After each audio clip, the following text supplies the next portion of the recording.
বল্টু আর তার দাদা বাগানে বসেছিল। তখন মাটির ভিতর থেকে একটি কেঁচু বের হয়ে আসলো। কেঁচুটা দেখে বল্টু তার দাদাকে বলল, দাদা, এই কেঁচুটাকে আবার মাটির গর্তের ভিতর ঢুকিয়ে দিতে পারবে? তখন তার দাদা বলল, না, এটা অসম্ভব, কারণ কেঁচু তো খুব নরম, এটাকে মাটির ভিতর ঢুকিয়ে দেওয়া যাবে না। তখন বল্টু বলল, যদি আমি ঢুকাতে পারি? তখন তার দাদা বলল, তুই পারলে আমি তোকে 100 টাকা দিব। তখন বল্টু আর বল্টুর দাদা বাজি লাগালো। বল্টু বাড়ির ভিতরে গিয়ে একটা স্প্রে নিয়ে আসলো।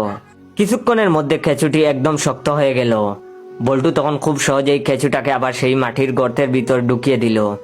এটা দেখে তার দাদা বলল, এটা কি যে কোনো নরম জিনিসের উপরে দিলে শক্ত হয়ে যাবে?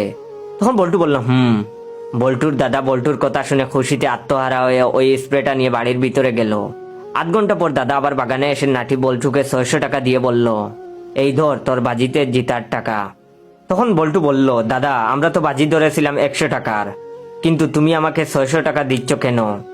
তখন তার দাদা বলল, আসলে 100 টাকা বাজির, আর বাকি 500 টাকা তোর দাদি খুশি হয়ে তোকে উপহার দিয়েছে।